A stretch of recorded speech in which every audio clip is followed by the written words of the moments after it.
Oh, look at that. The Aventador safety car. Love that. I don't know if you're listening to me at the moment, but I'll keep talking until you do listen to me, I think. That's sort of the theory. Okay, cool. Thanks.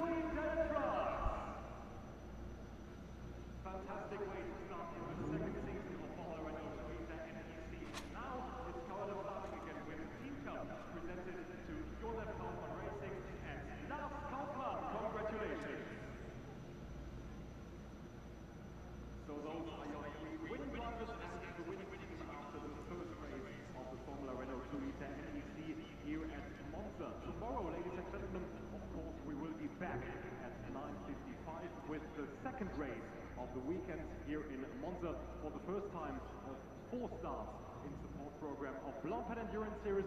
Voters are done, so now, ladies and gentlemen, it's time for champagne.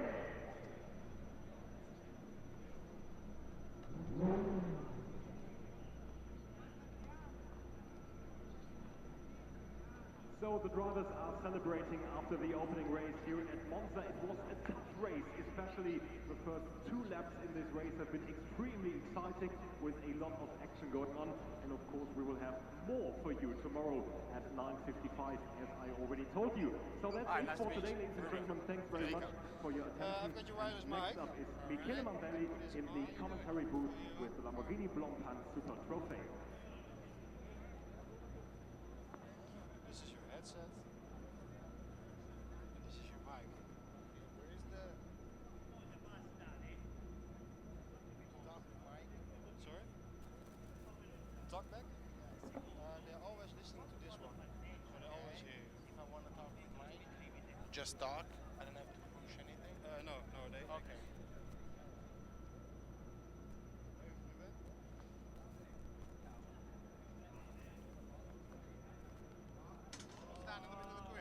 Yeah.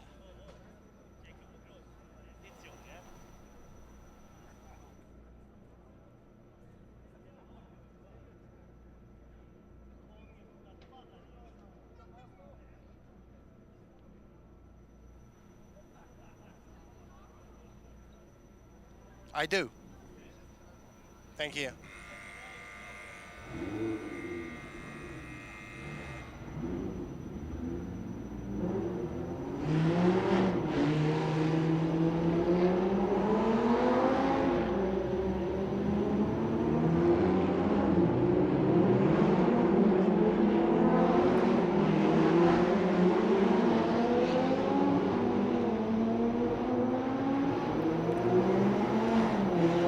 Buongiorno Maurizio, mi senti?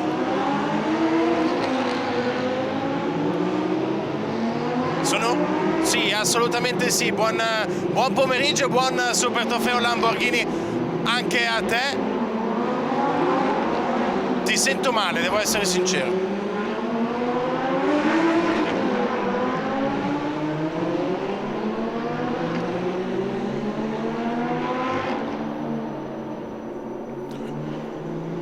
All right, I cannot hear that much.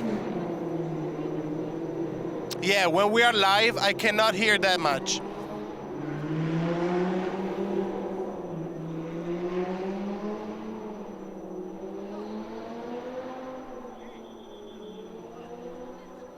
Is ahead of us for the Lamborghini Blancpain Super Trofeo. Welcome to a dry and sunny Monza, and welcome to a new season for perhaps the ultimate one-make championship. The cars are making their way round onto the grid in anticipation of this first 50-minute race of the season.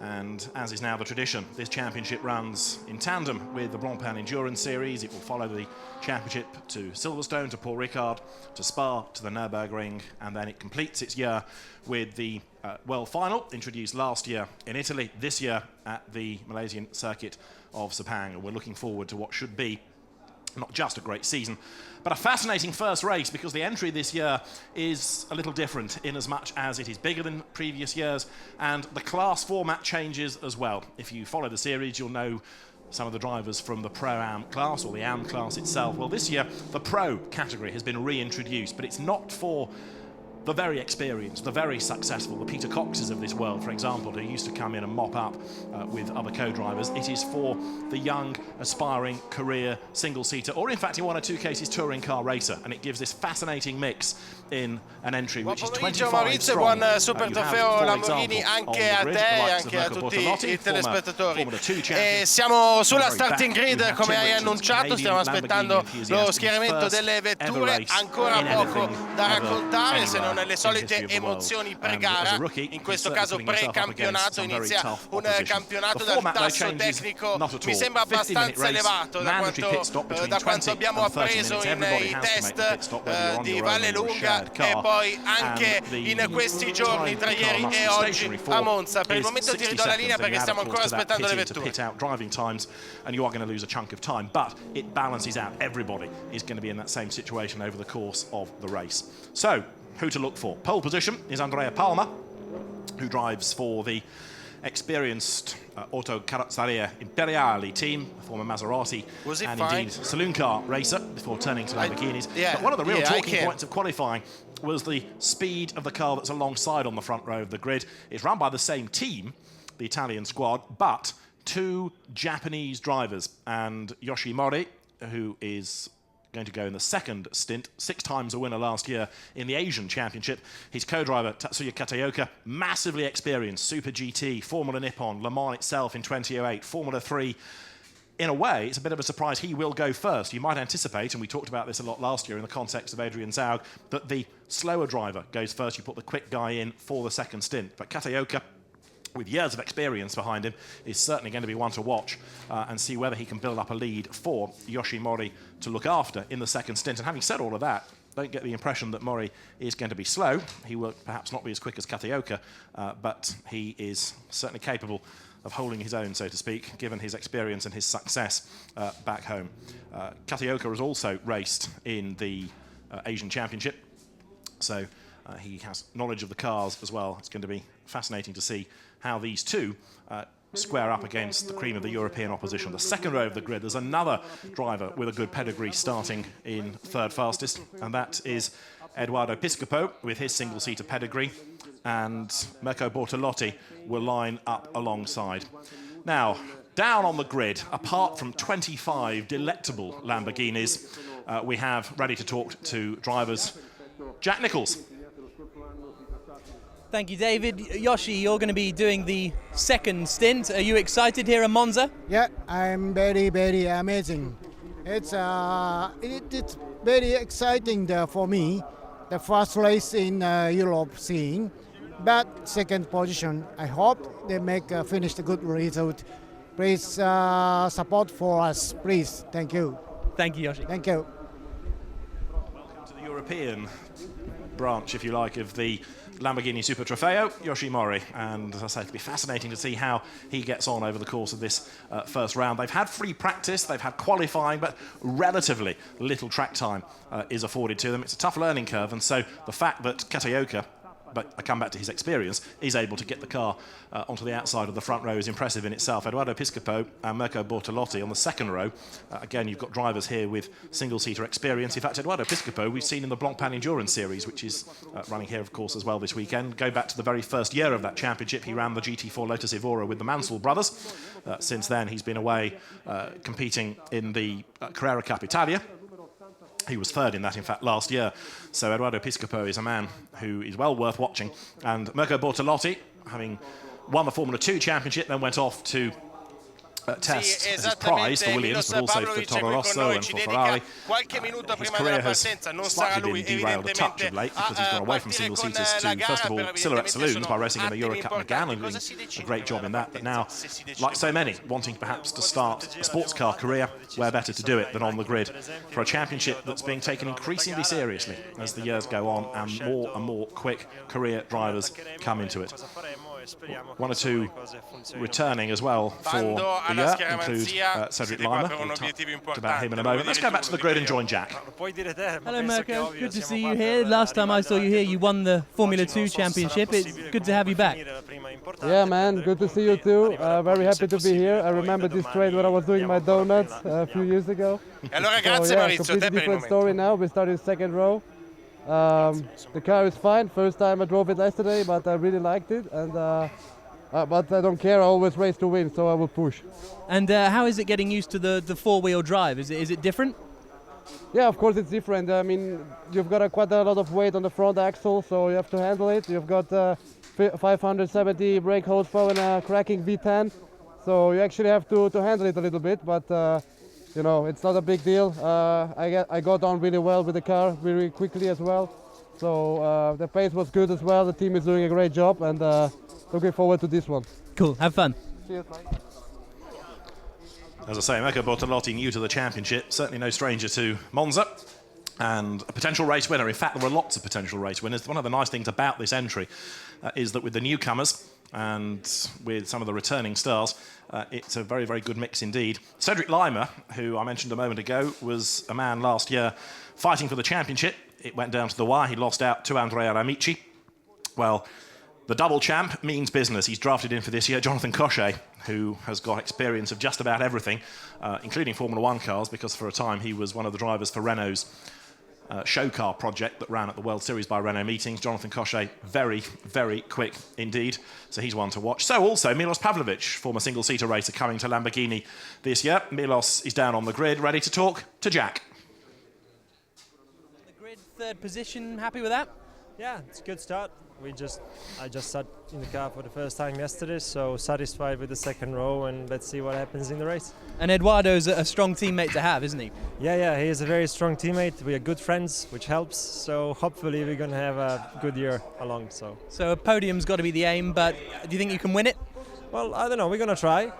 For sure, podium is the minimum aim, and but this is just the beginning. So hopefully things going to get better and better and better. Cool. Thanks, Milos. Thank you.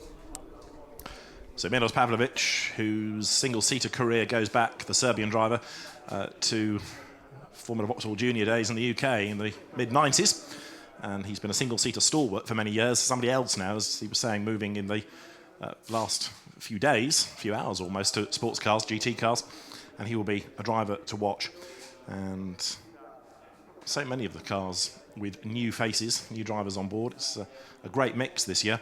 Andrea Amici, the champion, will go first in car number 11, only fifth on the grid. So Andrea Amici, who last year drove solo, this year teams up with Roberto Tanca, another experienced Lamborghini peddler, has perhaps got a bit of work to do, but the champion should be able to rise to the occasion.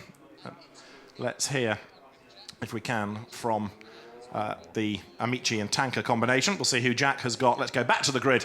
Jack Nicholls is there. Thanks, Adders. I've got Roberto Tanca here, and you are teamed up with Andrea Amici, last year's champion, so it's got to be good. Very good for me, because I have a chance to learn a lot.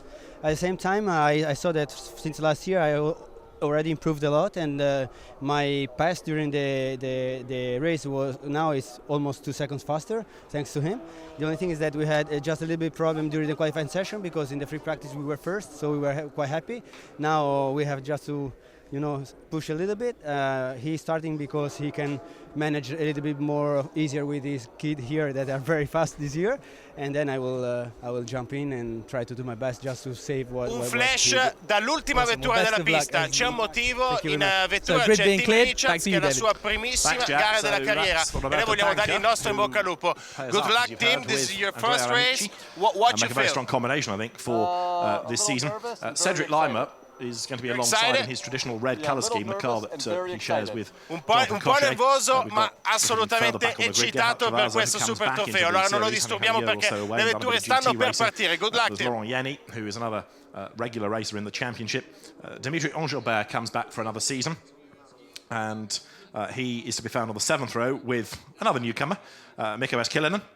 And we've got Jake Rattenbury, who is from Ginetta Racing, Ginetta Junior Racing back home in the UK. He has also now turned his attention to Lamborghini. And again, it'll be interesting to see how Jake gets on. He's got Jan van Uytsel with him, Belcar racer. But Jake, I think I'm right in saying he's probably the, if not one of the, youngest drivers on the grid. The grid is now being cleared, so we're almost ready, not to go racing as such, but for the parade lap. It's a rolling start, of course, as befits a proper sports car category. You can see the Alfa Romeo is getting in on the act at the back of the grid, the doctor's car, the emergency cars, nestling at the rear of the field. They will follow the grid around on its warming up lap, its final green flag lap, rolling start, so you know the drill. The pace car, as it is, peels for the pit lane. The race gets underway. It's the new Lamborghini to lead them around as the pace car for this year. And it's just so good to see this championship that was in the teens 2 or 3 seasons ago, now in the mid-20s by way of entries. And it's always a championship that gives spectacular racing. Let's hope that 2014 is going to be another good year for the Lamborghini Blancpain Super Trofeo. We're just about ready to go. The grid is being cleared in the background. You can see the banking as part of the old Monza Napoli course that ran here for the Race of Two Worlds. And good to see so many fans have come out as well in the glorious sunshine of an April day in Italy, ready for not just, in fact, sports cars. There's a busy single-seater programme as well here at Monza today. So something for everybody. And there, looking down onto the grid, is the car that qualified second. It is going to be Tatsuya Katayoko, as you've heard, who will go first, and Yoshimori to take over. So in a moment, as soon as everybody is off the grid, then the cars are going to be released. 27 lines up, ready to go. Andrea Palma, that's the pole man, looking down on the grid. It's a fantastic shape, the Lamborghini Gallardo, and that's a colour scheme that shows it off to its best, I think, as well. So, the Raging Bull's about to be unleashed. 2 50-minute races each weekend. And it's a hard life being a racing driver, you know. So many demands on your time, so many pressures. Who'd do it? So, the grid, with the last mechanics there ready to fire up the engines, will be cleared at the 1-minute board. And there is Pecco Bortolotti, driving for the Benaldi team. Aristotelis Varvaroussis, the co-driver, somebody that we've seen competing in the championship in years past. He has come out of Renault Clio Racing. Number 3, which is, again, from the Benaldi team, is Edoardo Piscopo to go first. Milos Pavlovic, from whom you've heard, will do the second stint. And you've got drivers there, certainly, who are pretty evenly matched. Often, here's an example. You've got one, Cedric Lima, who is not as quick as Jonathan Cochet. Not that Cedric Lima is slow, but certainly in the case of Piscopo and Pavlovic, you've got 2 that can pretty much, I would have thought, match one another's pace. Having said that, they're not on the front row even. Car 11 ready to go is the champion, Andrea Amici, behind the wheel. And you've heard from his co-driver, Roberto Tanca. So the pace car, as it is, effectively now leads the way. And the grid in a moment will be released, including number 25 there on the 4th row, Gerhard Travasa, who will go first. Sandro Bickel to take over, kart racer, VW sports car racer. So from all walks of life, all sorts of categories, they get together on this grid. And a demon start, even on the formation lap, has just been offered up by Mirko Bortolotti. He was talking to Jack on the grid about the last time he was here, he was doing donuts, having won his F2 title. Well, he's being as dramatic as ever, I tell you, because he launched himself past the front row car of Tatsuya Katayoko as the safety car peeled away. Not quite sure what the officials are going to say about that. I think he has dropped back into the correct formation now, 4th on the grid. But if that's a precursor to the start of the race, then Bortolotti is going to be very, very impressive indeed. So down to the first chicane and the opening round of the championship. 50 minutes in duration.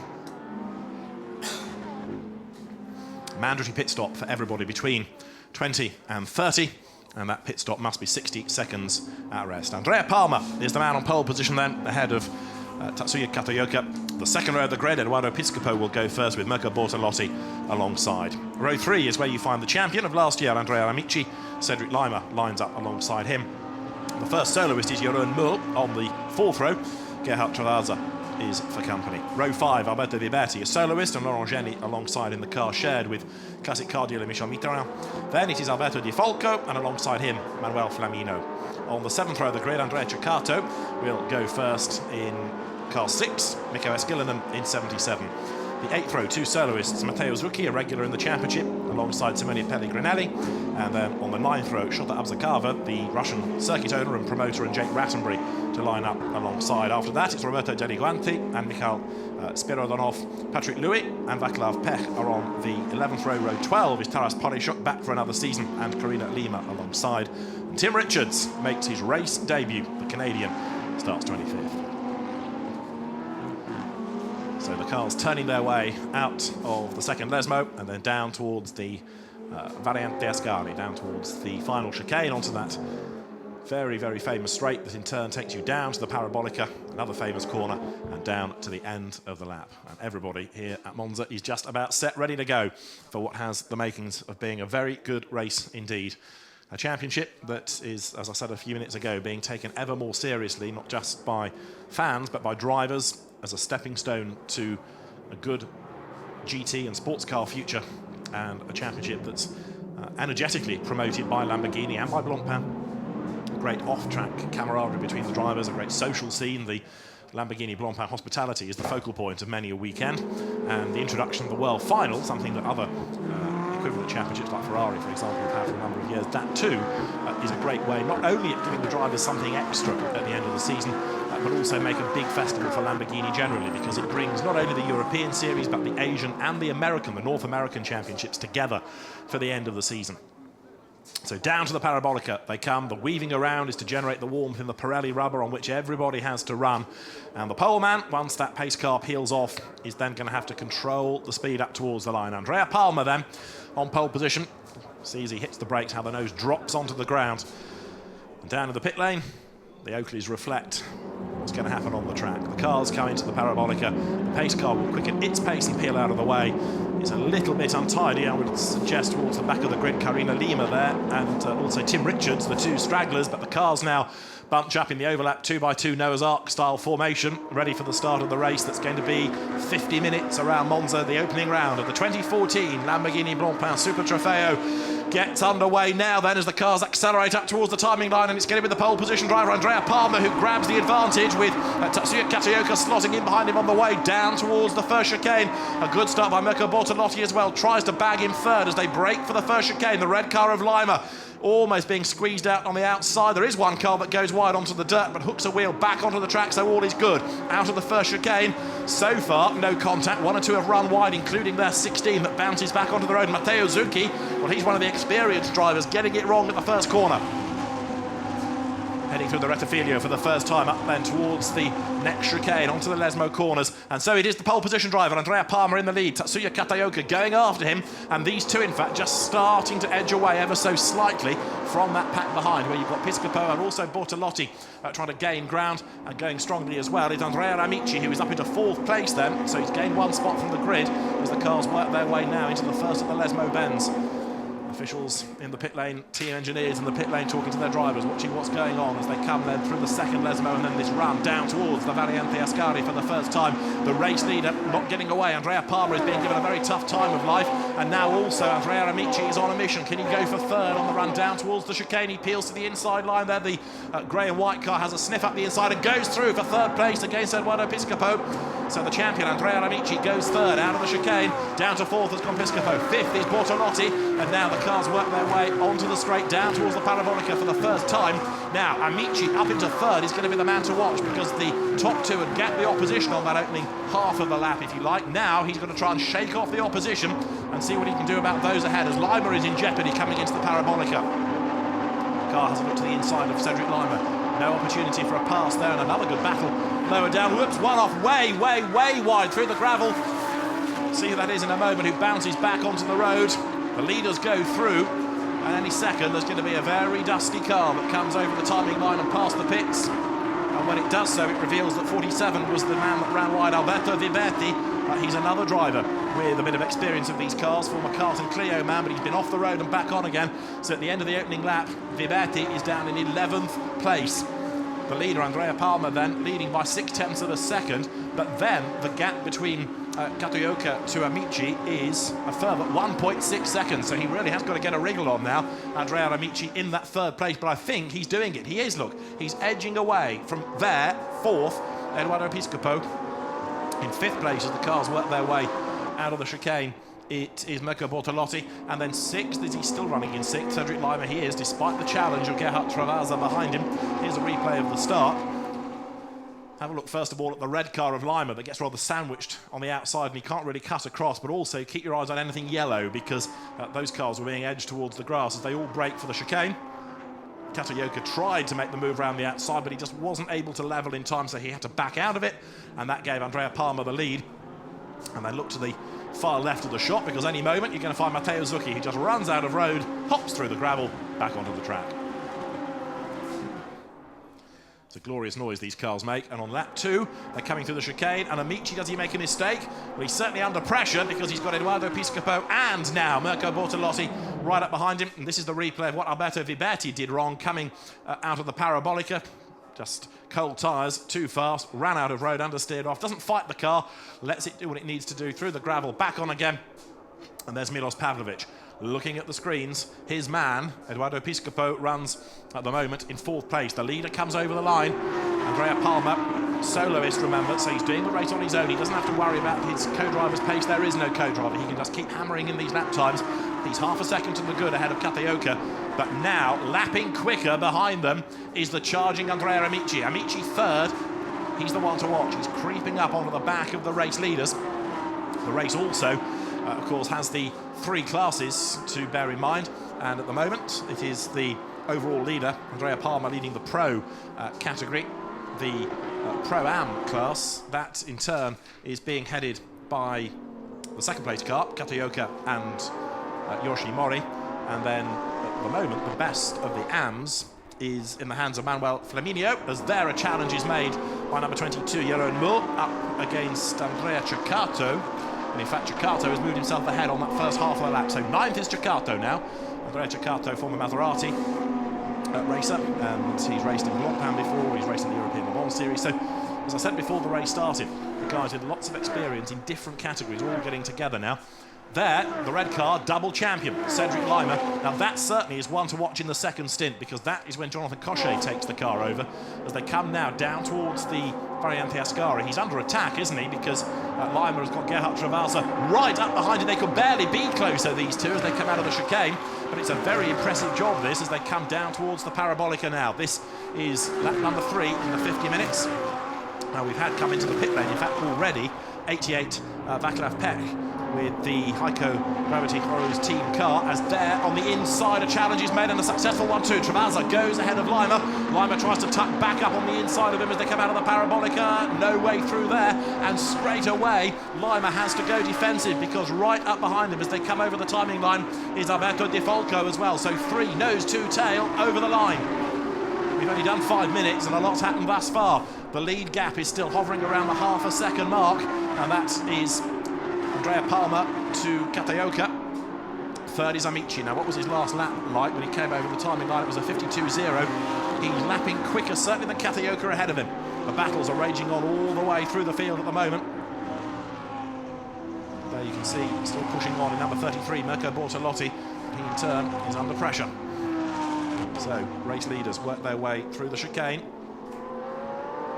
Travasa remaining a man to watch as well in this race. There is Bortolotti, who now has put himself back behind Piscopo. So the order is still Palmer, Kataoka and Amici. Piscopo, Bortolotti and Travasa up into the top 6. 33, Mirko Bortolotti, who does know about driving cars now with a closed top because of his days in the Eurocup Megane Trophy, in which, of course, he's been very, very quick. That's a little bit wide over the curb. Let's have a look at what happened down at the chicane. There was the moment. Travasa getting tapped by Cedric Lima under braking. Gerhard Travasa runs over the grass, and Lima picks up the place once again. So, dramas for Gerhard Travasa. He has done, because of that, the best first sector of anybody in the race. He didn't slow down for the chicane because he was being pushed through it. So Travasa, with a bit of rear damage now, has got work to do. There you can see graphically how the top 3 are bunching up. Andrea Palmer is not breaking away, is he? He did try on that first lap to get away from Kataoka, but it hasn't really happened. There, 3rd is Amici. Gap back 4th, it is Piscopo. 5th, it is Bortolotti. Travasa is 6th. In 7th place now it is, by the look of it, De Falco, and down to 8th has gone Lima. A bit of a shuffle, partly because of what happened down at the chicane. The cars now work their way past the pits, the race leaders. Look at this battle coming down towards the Parabolica. One in trouble with damage, is it? Yes, 77. Slowly through the corner, that's Mikko Esquilinen, and he's got a punctured tyre, conceivably, looking at the back of the car. He's going to have to head for the pit lane, and that, yes, it is a puncture. Graphically, it's a puncture. That ruined the race for Esquilinen and Dimitri Engelbert, who would have done the 2nd stint. Don't forget that this is too early to incorporate into the mandatory stop for the race by about 10 minutes. I'm afraid that's what they missed out by. So, slowly down the pit lane, whatever time lost here is going to be added to with the mandatory stop. whether or not this is going to be the first of a number of punctures remains to be seen. We had it at Silverstone, if you recall, last season. There were punctures that added to the drama of the race. But certainly here, I'm afraid, there's one at least, and that is for the Mad Croc-backed car of Mikko Eskelinen. Dimitri Engelbert would take over in the second stint, but he really now has got a mountain to climb to bring the car back into contention. Edoardo Piscopo continues on his way, trying to get now back onto terms with Bortolotti, who's got ahead of him on that lap. So the two Bonaldi cars switch and switch again. It was Piscopo leading at the start of the lap. Now Mirko Bortolotti back ahead, and if they'd stop fighting each other, they might be able to do something about Andrea Amici further up the road. There is Piscopo, who comes out of the Variante Ascari. Off again has gone Travasa, by the look of it. He has, he's back on the road. It's becoming a very checkered race, this, for Gerhard Travasa. He's still ahead of Alberto Di Folco, and again, he's just carried too much speed into the chicane, runs across the gravel. But look at all of that grass that he's scooped up at the front of the car. He's damaged the splitter, but it's that grass that potentially is the bigger concern, because that's going to make the car overheat if he is not careful. It may be that he can just about live with it for another 10 minutes before you get to the pit window, but when he comes in, they're going to have to scoop all that out of the front of the car and let it breathe once more. Back into the race, Mikko Eskelinen, and he's gone a lap down, and he's now going to join in a battle by the look of it. Yes, he's going to arrive right ahead of this Di Folco-Travasa fight. Are they going to get past him as they break for the chicane?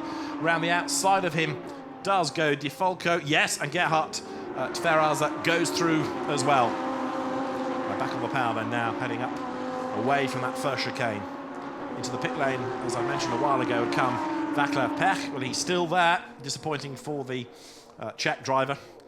And it rather looks as though that car that runs in the AM category is not long for this race. It may be that if it does go back out, it's purely as a test session, and fingers crossed the car's going to be fit and well and healthy for tomorrow.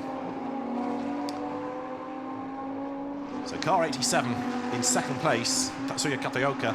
But bit by bit, you can see the way that Andrea Amici is closed up to the back of him, and now Amici is looking for a way through as they head down towards the Variante Ascari. Now, whilst these two are squabbling, so that's going to allow the leader to break away just a little bit. That means Amici has to get on with this, and he does get on with it. Dives up the inside of the chicane, and through he goes. He rides the curb, but Andrea Amici goes through. Up now into second place. He comes onto the straight down towards the Parabolica.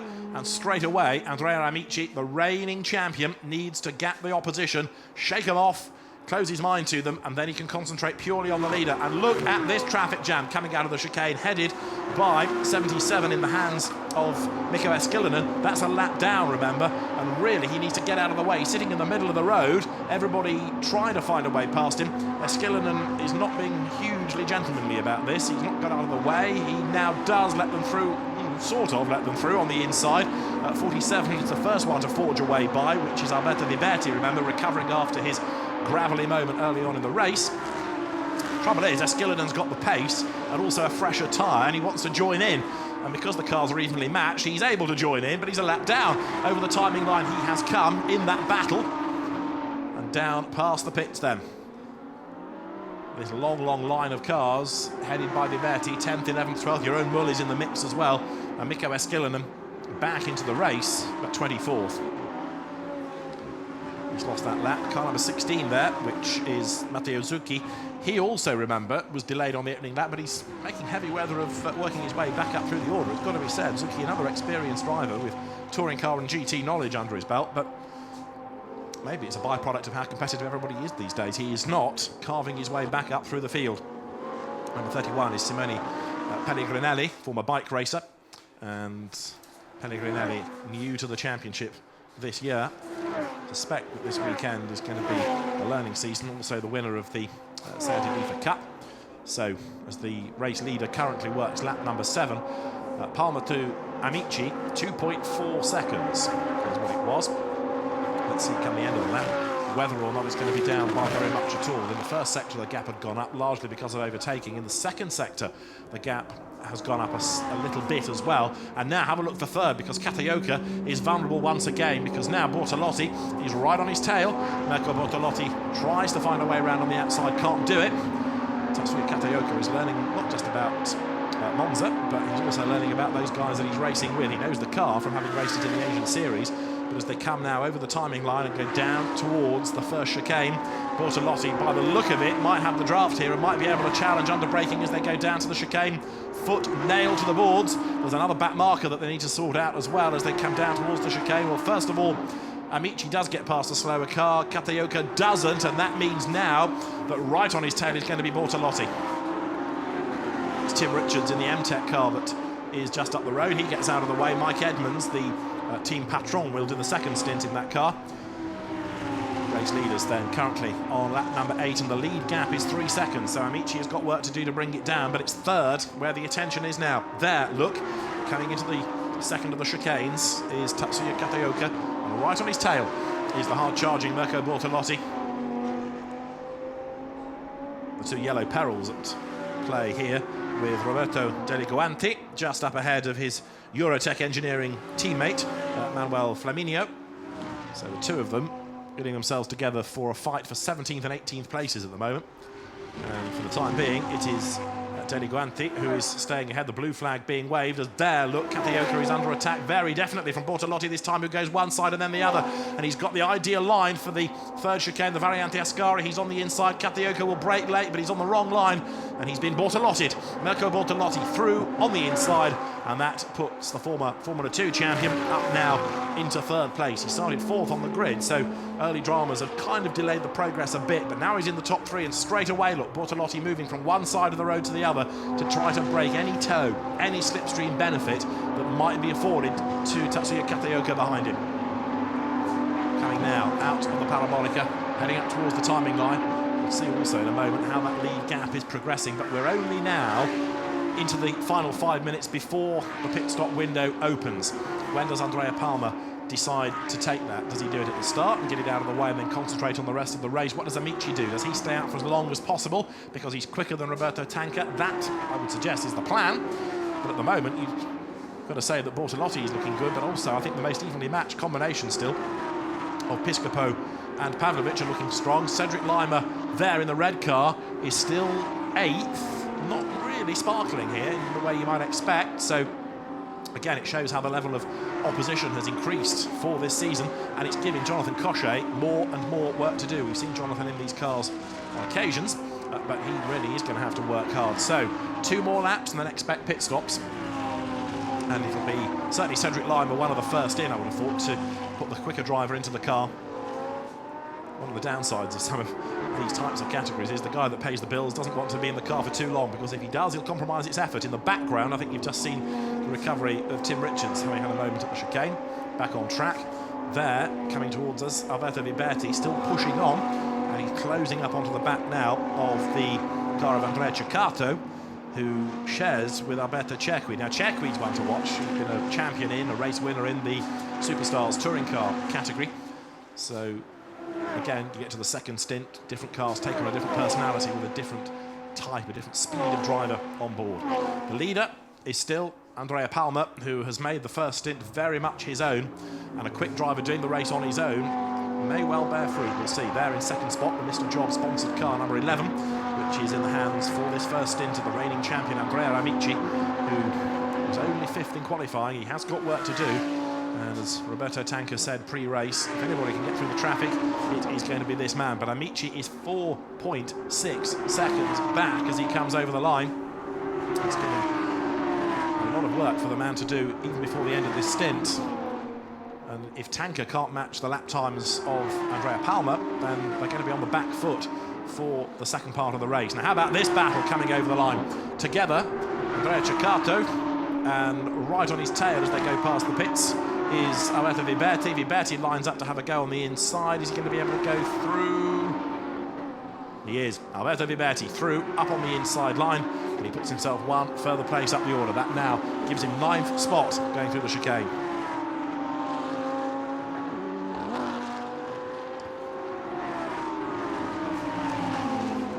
Andrea Ceccato drops back 1 spot.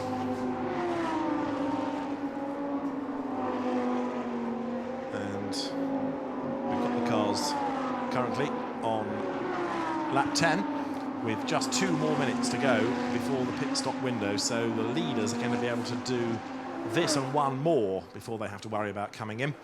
Bortolotti 3rd, behind him is Tetsuya Kataoka. Remember, this is also the fight for the lead of the Pro-Am category. Pro is all about Palmer versus the Tanker and Amici car, but Pro-Am is, for the moment, Bortolotti versus Kataoka. And how is the AM category getting on? It is Simone Pellegrinelli down in 11th spot, leading the category there for the moment. So, a minute and a half before the pit window opens, down towards the Parabolica once more comes the leader. It remains Andrea Palmer up front, and the gap growing now. I think probably the message has got through to him that Amici is up to second, you need to push. He is doing just that. So the gap has widened, 4.6 seconds it is. A bit wide out of the chicane in the background, one or two of the back markers coming over the timing line. The leading gap has really come down now from 4 to 2 seconds. Andrea Amici has halved it, and so it's game on once more.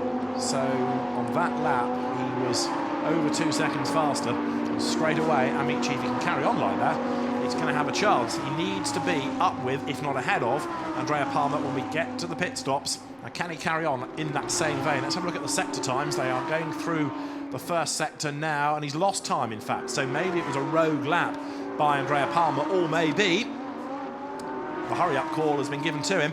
You can see the way that Amici is driving the car absolutely on the limit, sliding it out of the second chicane. He knows he's on a mission.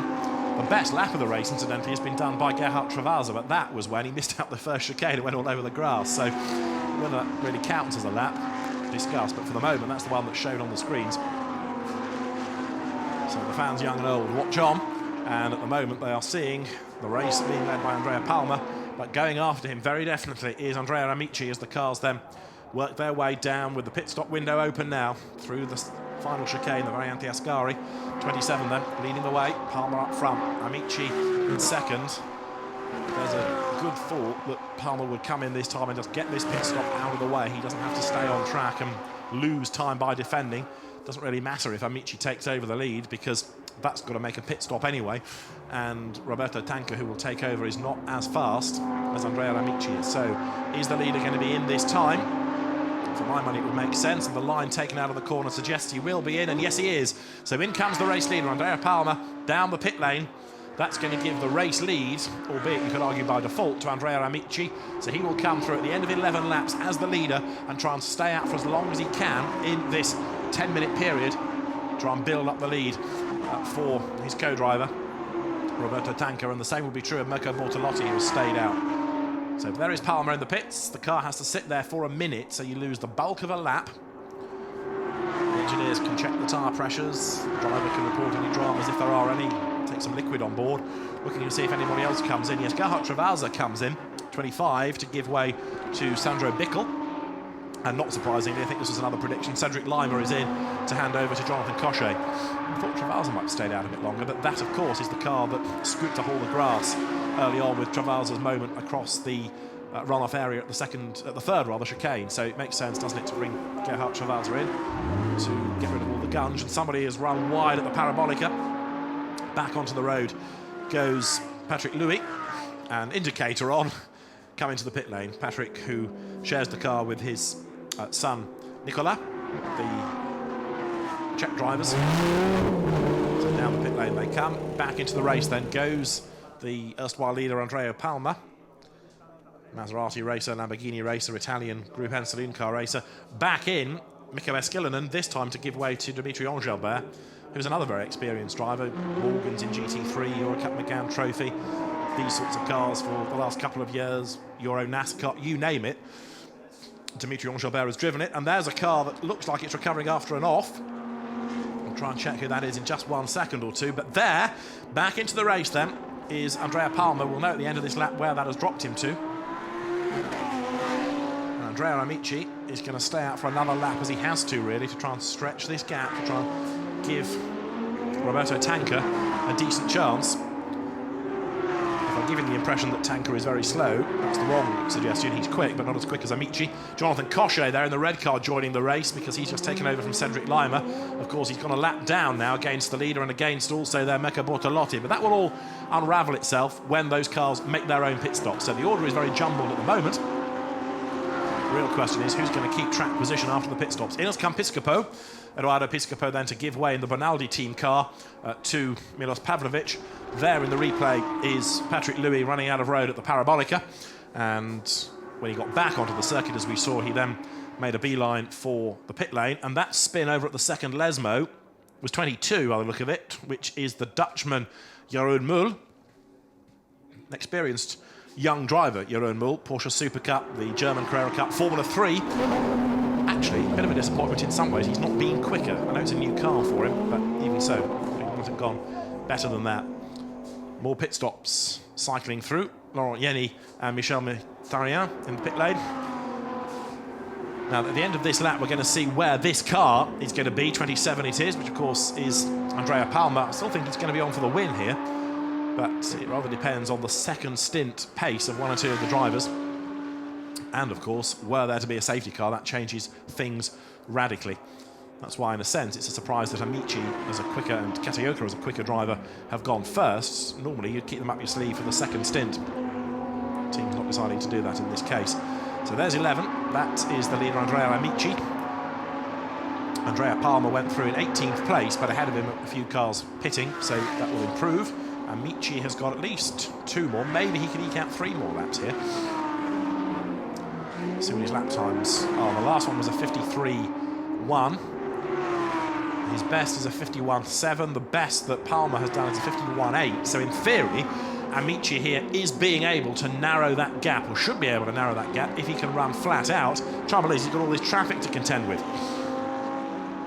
Palmer's last lap was the out lap, so ignore it. We haven't yet got a clear indication of current pace. Bit of debris flapping by the side of the track there.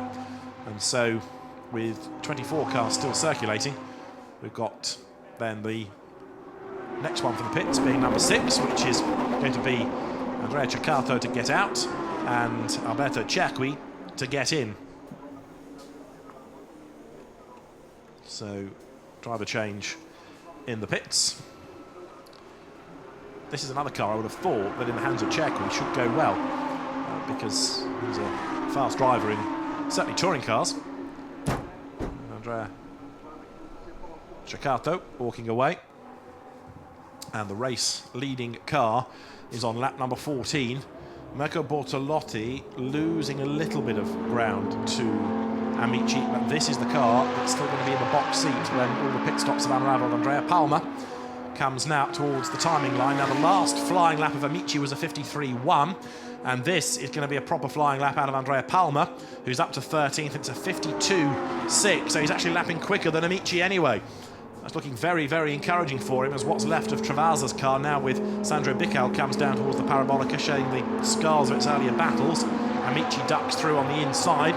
He's got to keep on pressing on, but the lap times have to be better than the real opposition, which is Andrea Palmer. So he comes over the line. That lap is a 53.1. We know that 52 is what Andrea Palmer can do. I don't think Palmer's got anything like as much traffic to worry about. So really, Amici here is being dealt a bad hand of cards by everybody coming out of the pits and arriving on the road ahead of him. Where's Pavlovic after taking over from Edoardo Piscopo? That car's in 14th place, as Tim Richards does the end of his first stint and says to Mark Edmonds, the team owner, off you go. Tim, a great enthusiast for Lamborghinis back home in Canada, and it was suggested, well, don't just collect them, race them. So he's decided to join in this year. Good for him. Patrick Louis in the background, handing over to Nicola Louis. I think it's the second stop, isn't it, for that car, because it's certainly been in once. It might just be a very long stop while they get the gravel out. How's Jonathan Cochet doing as well after his stop? 17th he is, taking over from Cedric Lima. So we've still got 1 or 2 to cycle through, although Matteo Zucchi and Jeroen Mul, after his spin, are both now having their pit stops, and the window is 2.5 minutes long. In other words, that's all they've got left. So the likes of Amici and Bortolotti and Kataoka and also Deliguanti are going to have to be in pretty soon. If you run it really to the edge, you risk just losing out by a second or so before you come into the pit lane. I think Amici has probably got just about scope for 1 more lap, but it'll be tight. There's number 16, Matteo Zucchi, in the composite motorsport car, ready to go back out when the 60 seconds are up. In the meantime, still pounding on is number 6, with now Alberto Cerqui at the wheel of the car. Giocato having given over to him. But Amici leading by 3 seconds from Bortolotti, and is the leader in this time? Yes, he is. So Andrea Amici, 1 minute and 45. Yes, there is not another lap left in the window. So also coming in behind them is Mirko Bortolotti. This will be quite a good fight in the pit stops as well. Although everybody should be there for 60 seconds, and the order therefore should not change. All it takes is one slow getaway or a stalled engine, and things can radically change. So there, number 11, out will get Andrea Amici. In will get Roberto Tanca, reigning champion. Has done his work. Tanka now has the pressure on, see what he can do. Door is closed. So the top 3 all into the pits this time, as they have to be, with not enough time left in the window to do another lap. So it's now Tanka versus Vavarousis versus Mori. Yoshi Mori there aboard 87. Seatbelts are strapped up and all the cables plugged in. Roberto Tanca ready to go. But is this car going to go over the timing line and down to the chicane before Roberto Tanca feeds back in? A prediction would be to say yes, because of the pace that Andrea Palma has. Engines are fired up. There, ready to go, is Vavarousis, who slots in then behind Roberto Tanca. Tanca goes down the pit lane, he can't cross the white line. It's going to be side by side on the pit straight, because there, look, coming out of the pit lane is Roberto Tanca. Alongside him, virtually on the track, is Andrea Palma, who is going to get the lead back, but only just as they come down towards the chicane. And behind, Roberto Tanca just clips the edge of that white line to cut across and line the car up. Whether that's going to be frowned upon, I don't know. It was a skim more than a cut of that white line, but he still did put a wheel on it. But nonetheless, race order is Palma from Tanca, and then in third place now Vavarousis. Can Roberto Tanca do anything about the leader?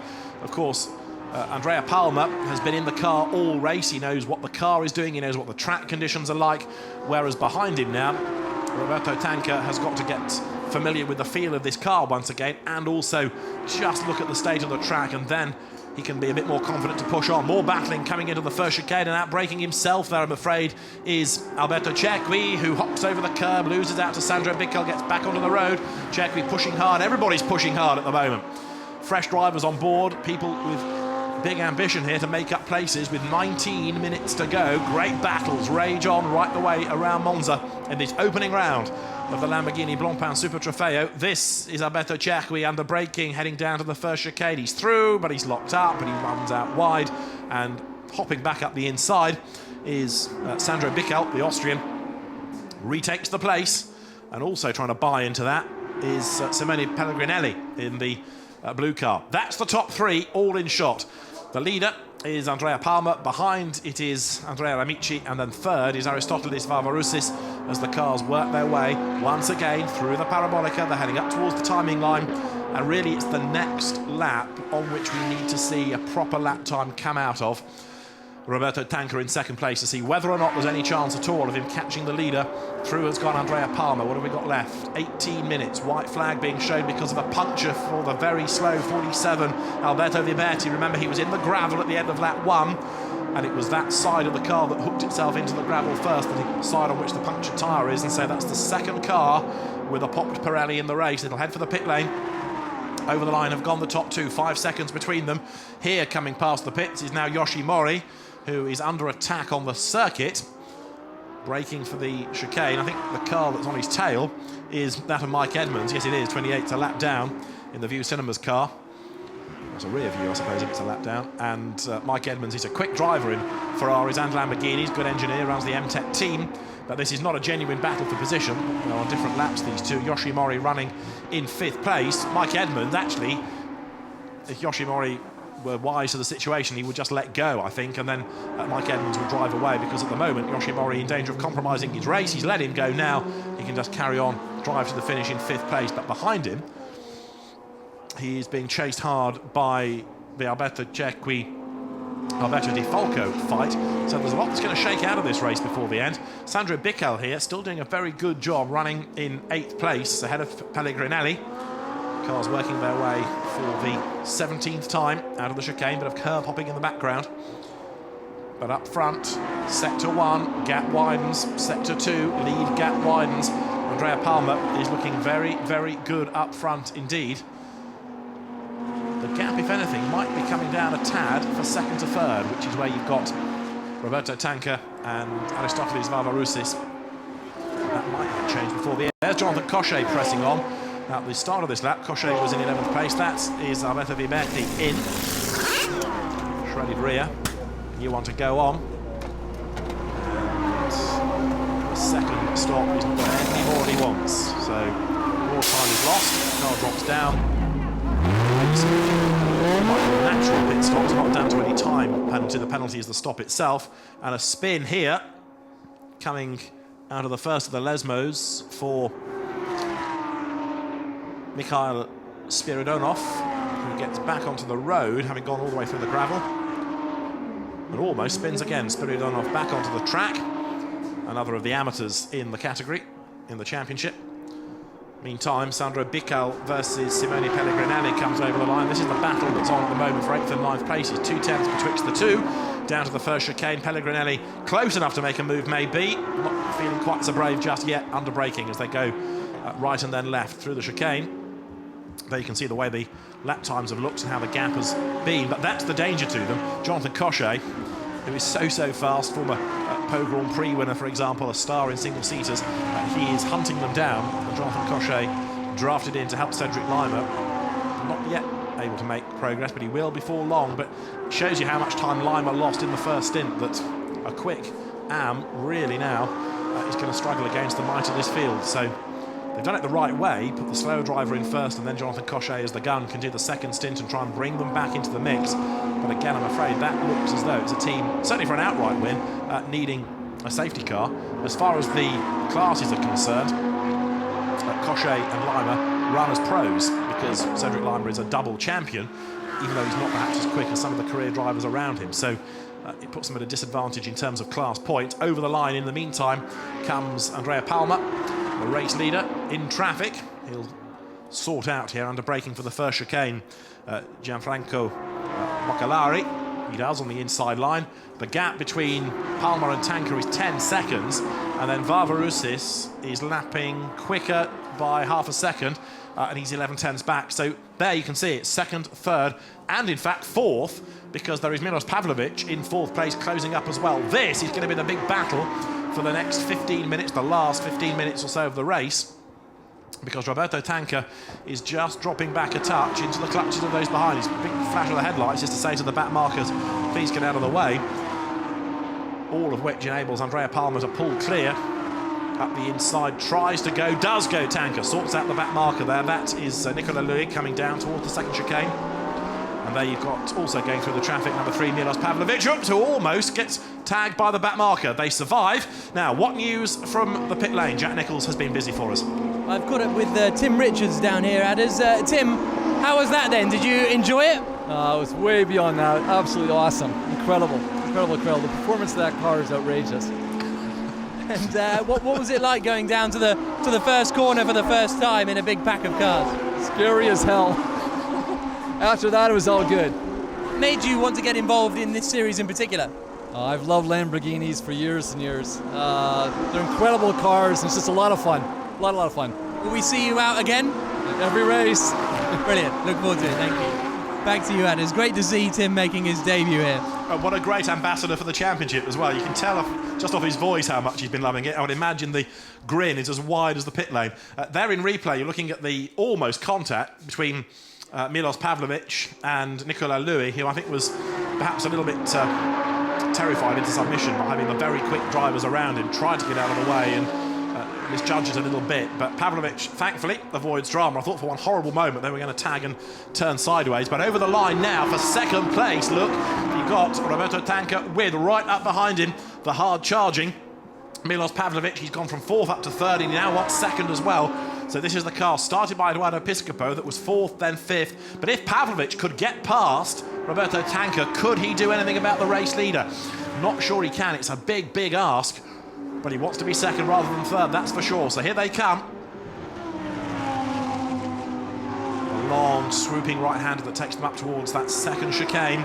Is Pavlovic close enough to make a move? Not quite there, I don't think. The Benali car stays tucked up behind the Autocarrozzeria Imperiale entry. And as they get back onto the power now and sprint towards the first of the two Lesmos. Now there is a chance for Milos Pavlovic, but he doesn't take it on the inside.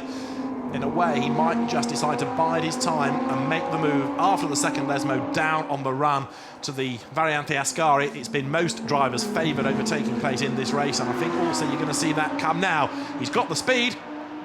He's up alongside. He's going to, yes, make the move stick even before the chicane. So that shows the speed that Pavlovic carries. He's gone through way before the chicane, but in fact Tanker fights back, and that's why Pavlovic has to move across and defend, but he hangs on to second place. Now Roberto Tanker may drop down to fourth because Aristotelis Varvaroussis is not that far behind him. There he is, running in fourth place. Varvaroussis having taken over after the first stint.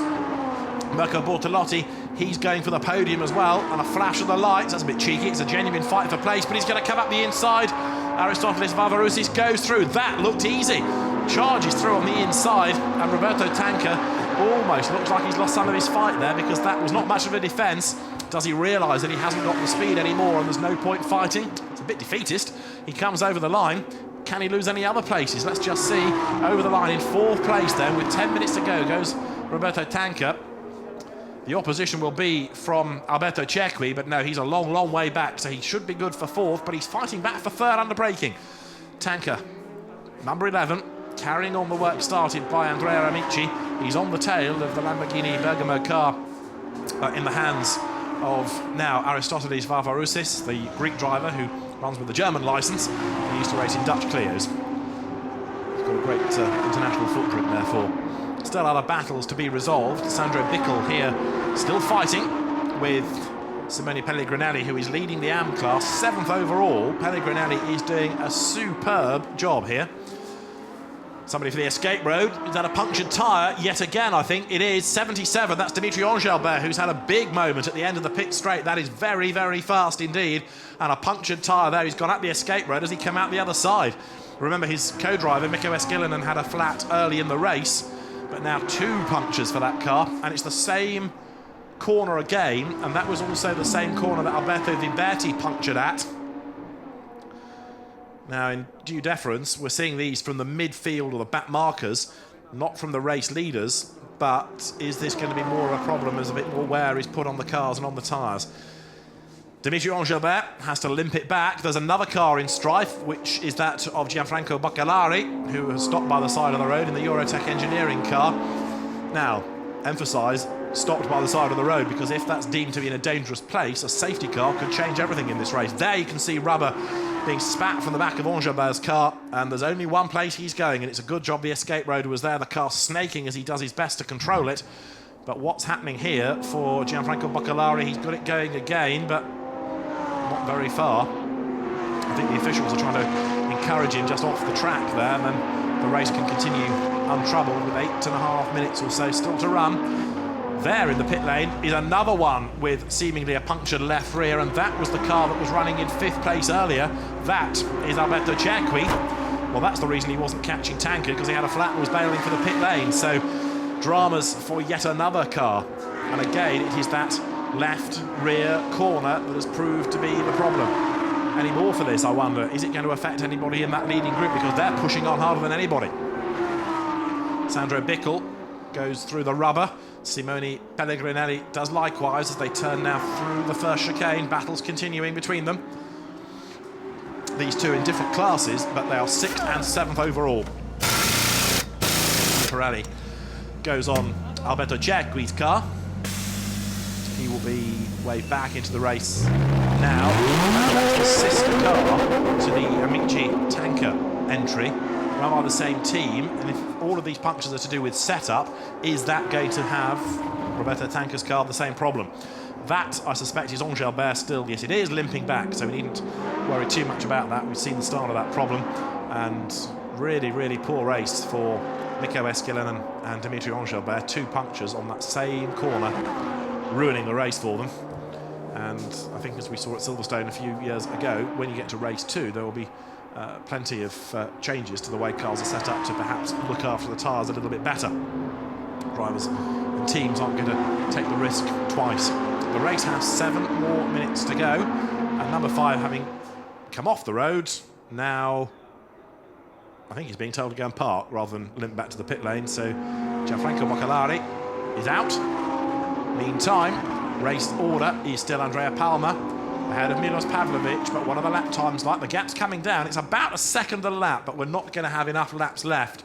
So Pavlovic lost too much time early on, or the car did, when Eduardo Piscopo was squabbling in traffic.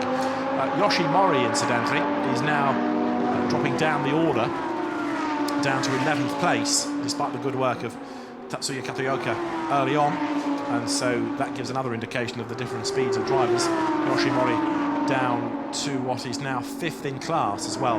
Jonathan Cochet is up to 8th, next target Pellegrinelli, and should be able, I would have thought, to do something about him before the end. There is Pellegrinelli, and look in the background and see something red. That's Cochet on the move when you spot it. There is Dimitri Engelbert down the pit lane, and the former Renault racer, turned Morgan GT racer, turned Lamborghini racer, is coming in. For a moment he was going to drive straight through and go back to the paddock in disgust, but he is going to put another tyre on the car, I think, for the remaining, 4 minutes it will be by the time the pit stop is completed. So with Andrea Palmer rather dominating proceedings, second place is all about Pavlovic. Third is Varvaroussis, who is on the last lap, quicker in fact than Pavlovic ahead of him. Roberto Tanker is 4th, and flying under the radar to an extent, in 5th place is Alberto Di Folco, ahead of Sandro Bickel by some margin. Di Folco is about the only lonely driver in the race at the moment, as there Dimitri Engelbert's new tyre goes on. Mechanics from other teams, other races even, come and have a look at what's going on. Pit boards go out in the foreground, you can see. And yes, you see the hand across the throat sign there from the engineer to the team on the pit board to say, should we just knock this on the head? And the answer is yes, can it. Let's not send the car out again. So it's been a race of attrition. We've lost quite a few. Some with dramas, some with now spins. And mechanical problems did for Václav Pech early in the race. And so they're the race leader, Andrea Palmer, working his way through the traffic. Andrea Palmer with a good pedigree in Maserati racing, a very good pedigree as well in Italian GT racing. He raced in the named Italian Championship and also in the series that supports superstars, the GT Sprint, which was a bit short of numbers in the last few years, but Andrea Palmer raced successfully in that. And it looks like he's going to start the Lamborghini season off in fine style. He's probably got, 2 more laps at the end of this one, heading down towards the Variante Ascari once again. And so after all the dramas, all the battles we had early on, in the last 5 minutes we've almost, dare one say, got a stalemate within the leading positions. Things have just about now resolved themselves. And so as they're way wide over the curb, goes the leader. Andrea Palmer looks as though he is on target for honours in this opening round of the 2014 Lamborghini Blancpain Super Trofeo.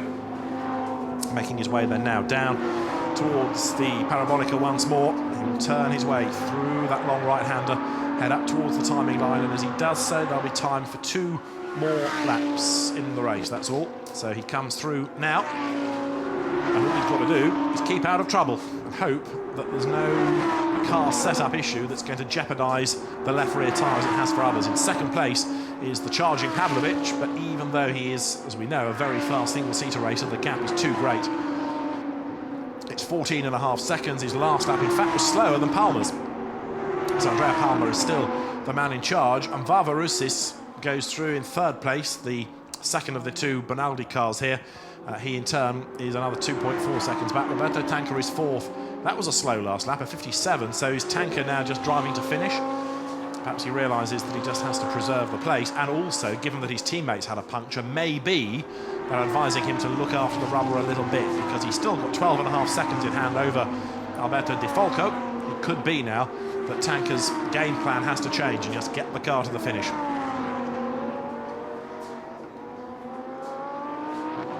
That is Aristotelis Varvaroussis back onto the power as he comes into the first of the Lesmo Benz.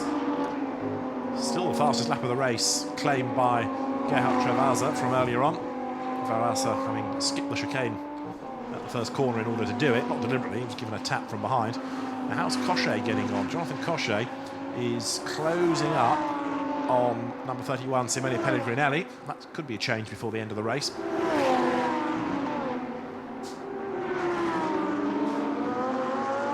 little fight here.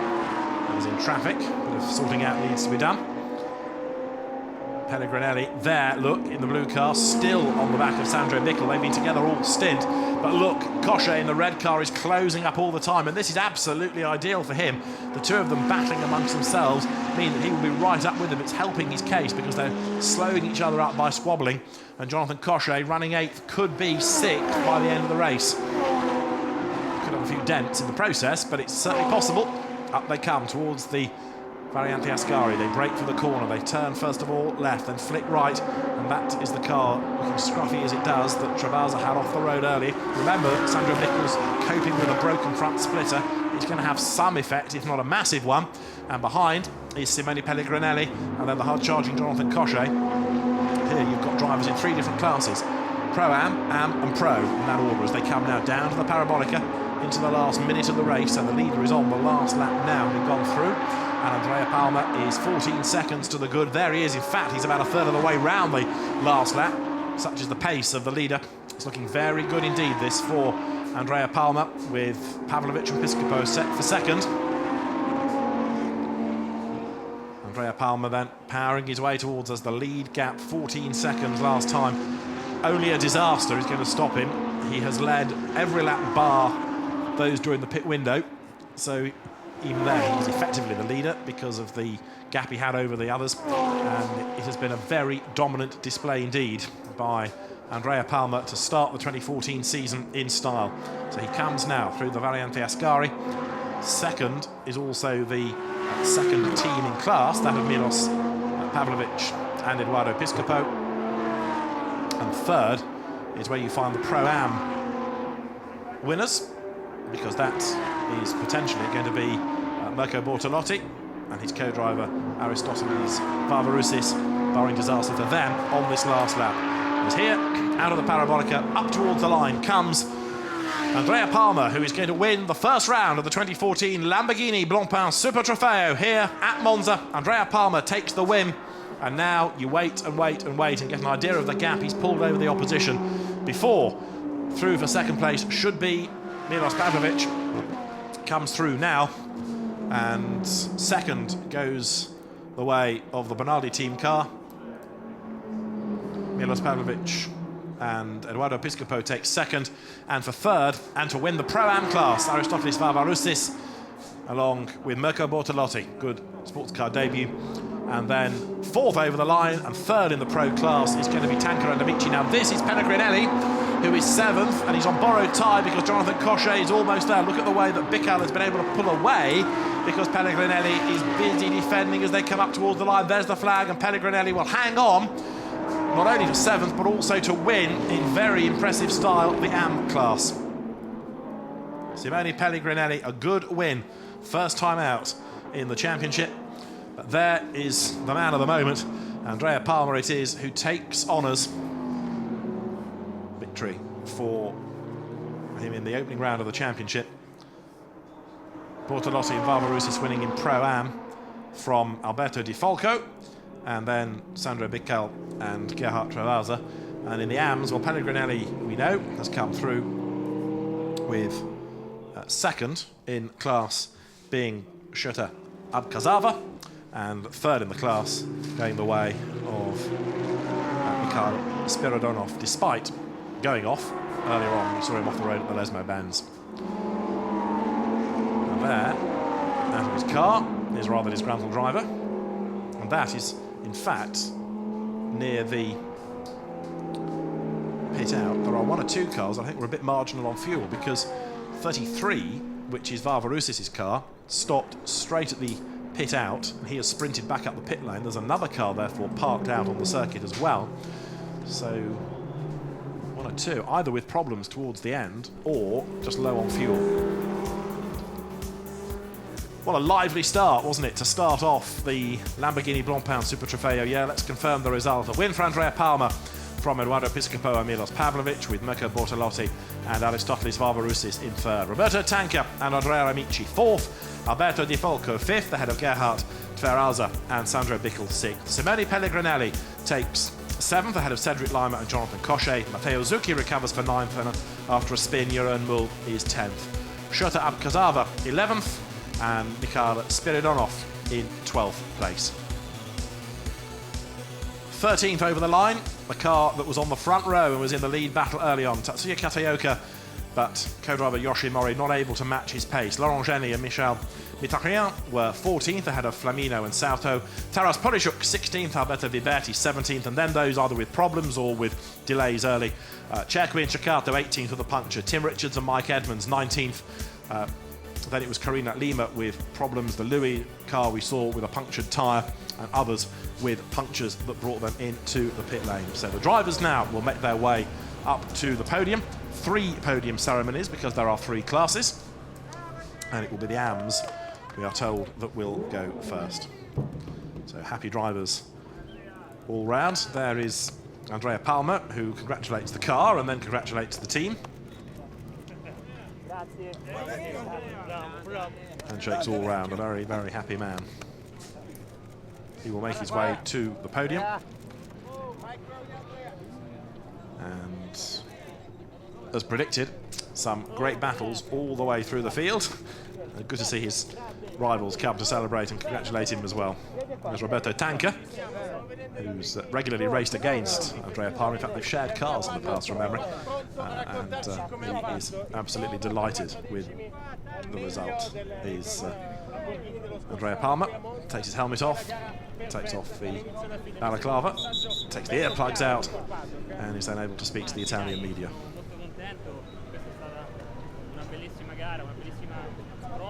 And so his winning margin in the end, 16 seconds from Milos Pavlovic, and it may be a moment or two before some of the drivers can get to the podium if they have been amongst those who've had dramas on the slowing down lap. But let's try and grab a word if we can in English now with the race winner. Jack, all yours. A good race for you. Yeah, a good race, a good job to me and for my co-driver. We know that will be difficult, but we like so much hard speed. So now for the moment we are okay. The third place for we, it's a good successful. For Roberto, the race in pro will be difficult. It's very difficult because he no have so much experience, but it's hard and we like hard. And tomorrow we keep push to make so much well. Brilliant, thank you, Andrea. Let's have a quick word with Roberto whilst he's here. That looked like a hard work out there. Yeah, it was very hard also because I lost a little bit the brake, so I couldn't defend my position because of the brake. But Andrea did so much a good job that bringing the car in so much in front that I entered after they changed a second. But then I tried to do my best, but the backward were too fast, and so I tried to close a little bit. But then I knew that I was happy about the podium, so now I'm very happy thanks to my teammate. He did a very good job. Excellent, thanks guys. Back to you, David. Thanks, Jack. Yes, apologies. It's the third place team we're hearing from in the class, in the pro class. Andrea Amici first, Roberto Tanca second, and there they are. So hot and bothered drivers will shortly make their way up to the podium, and Andrea Palmer, whose car you can see there, has been terribly busy congratulating anybody connected to that effort. Other class winners making their way from their cars, and we'll be up to the podium very shortly indeed. Let's look at some of the highlights of the opening round of the 2014 Lamborghini Blancpain Super Trofeo. It began from the rolling start, and it was Andrea Palmer who led into the first chicane. Not everybody had enough room. Matteo Zucchi was the one that got elbowed out wide. He hopped through the gravel and skipped back onto the circuit. Good battles early on for third place as Andrea Amici forced away past Edoardo Piscopo, but then Alberto Viberti ran out of road coming through the Parabolica. He recovered, but then late in the race, a punctured tyre, perhaps caused by picking up gravel early on. Somebody else on the move was Gerhard Tveralza. He got himself up and past Cedric Lima, but not for long. A tap in the tail sent him off at the chicane. Because he skipped it and went over the grass, though, it gave him the fastest lap of the race. He then went off the road good and proper, coming through the Variante Ascari, picked up a whole scoopful of grass at the front and was able to get to the pit window and get rid of that as well. A change for second place as Amici went past Kataoka. Others ran wide coming out of the third chicane.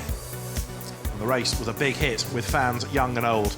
Patrick Louis ran off the road at La Parabonica, and a spin for Jeroen Mul coming out of the second Lesmo. Amongst the driver changes, Andrea Ceccato gave way to Alberto Cerqui, but their race would also be compromised late on with a punctured tyre. And when Roberto Tanca rejoined, right alongside him was the race leader, and Andrea Palmer put himself back up front. Indeed, he was never to lose, was down at the first chicane, also outbraking himself with Matteo Zucchi. That dropped him back into the mix involving Simone Pellegrinelli. When Viberti's puncture came, it sent him to the pits. A big lose, and lucky not to get collected for Mikhail Spiridonov. He was able to rejoin and, in fact, take third place in the AM class. Michel Mitharian was another driver to run wide, but then Tanca found himself trying to fend off the might of Bonaldi Motorsport. First of all, past him went Pavlovich, then Varvaroussis, and then Dimitri Engelbert had a blowout at the end of the pit straight, the car's second puncture on the same corner. So we've got a great race here at Monza. A win for Andrea Palmer. Race 2 here from Monza comes tomorrow, and Andrea Palmer is the man to beat after today. From David Addison and Jack Nicholls at Monza, it's goodbye for now. We'll see you tomorrow.